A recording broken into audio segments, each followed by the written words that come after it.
Have you ever wondered why so many Americans think the world just ends at their border? Why some can't find another country on a map or believe the US is the entire planet? Is it ignorance or geography? Today, we're rediving deep into the mindset that makes America see itself as the center of the world. And hey, before we start, make sure you subscribe so you don't miss more mind-opening stories like this one. Look at a map of the world. Notice anything about the United States? To the east, you have the vast, seemingly endless Atlantic Ocean. To the west, the even bigger Pacific. These aren't just bodies of water. They are immense geographical barriers that have profoundly shaped the American psyche for centuries. This isn't just about physical distance. It's about psychological separation. For much of its history, the U.S. was buffered from the constant conflicts, shifting alliances, and territorial disputes that defined Europe and Asia. While other nations were forced to be acutely aware of their neighbors, America had the luxury of turning inward. This geographical isolation fostered a powerful sense of self-sufficiency. The nation grew with the belief that it had everything it needed within its own continental expanse, from natural resources to open land.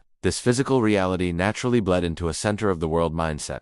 The oceans acted as a shield, allowing the country to develop with a unique sense of acceptability. It wasn't just another nation among many. It was a world apart. A new world, historically. This meant that foreign affairs were often seen as a choice rather than a necessity. America could choose when to engage with the world and when to retreat behind its oceanic walls. This created a foundational belief that the world's problems were over there, separate from the American experience. This isn't a conscious arrogance, but a deeply ingrained perspective, born from the simple, powerful fact of its geography. When your nearest neighbors are thousands of miles of water away, your worldview naturally becomes more focused on what's close to home. Now, turn on your TV, scroll through your newsfeed, or open a newspaper in the United States. What do you see? Overwhelmingly, the focus is on domestic issues. A local political scandal, a new piece of legislation in Washington, or a celebrity's latest antics will almost always dominate the headlines over a significant political election in South America or a major infrastructure project in Africa.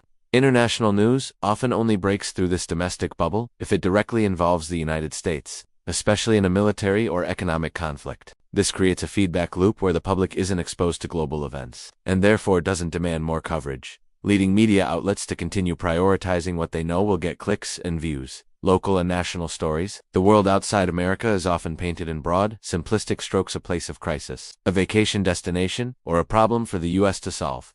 This America First worldview is further cemented by the colossal influence of its cultural exports. Hollywood is, for all intents and purposes, the world's storyteller. Its movies and TV shows are consumed globally, but they are produced from a distinctly American perspective. Stories of American heroes, American struggles, and American triumphs are broadcast to every corner of the planet, reinforcing the idea that America is the main character in the global narrative. Even sports contribute to this phenomenon. The champions of the NBA, NFL, and Major League Baseball are proudly called world champions, despite the fact that the competitions are almost exclusively North American. This isn't just a quirky naming convention. It's a reflection of a mindset where the pinnacle of American achievement is seen as the pinnacle of global achievement. Pop culture, from music to fashion, follows a similar pattern, creating a cultural gravity that pulls global attention toward the U.S. and subtly reinforces the idea that what happens in America is what matters most. This inward focus is often magnified by the American education system. Ask the average American to point to Ukraine, Nigeria, or Indonesia on a map, and you might be met with a hesitant guess or a blank stare. Numerous surveys have highlighted a significant weakness in global geography knowledge among the U.S. population. This isn't necessarily a personal failing, but can often be traced back to the classroom. In many American schools, history curricula are heavily weighted toward the nation's own story. Students learn in depth about the American Revolution, the Civil War, and the Civil Rights Movement, which are undeniably crucial.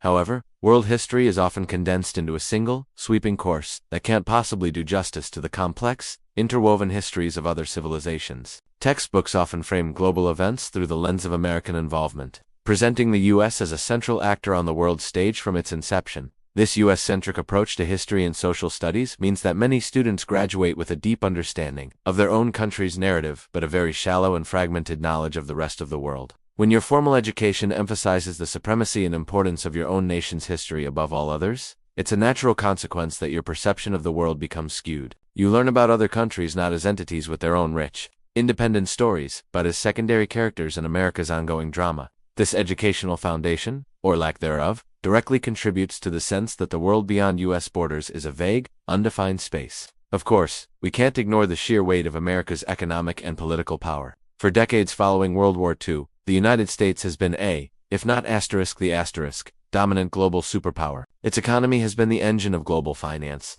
Its military has a footprint across the globe, and its political decisions can cause ripples that are felt in every capital city. This position of dominance naturally cultivates a perception, both at home and abroad, that America is the main stage of world affairs.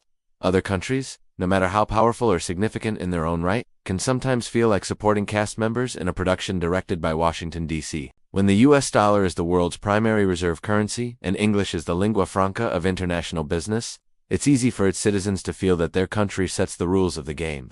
This perception is perfectly encapsulated in the phrase "the American way."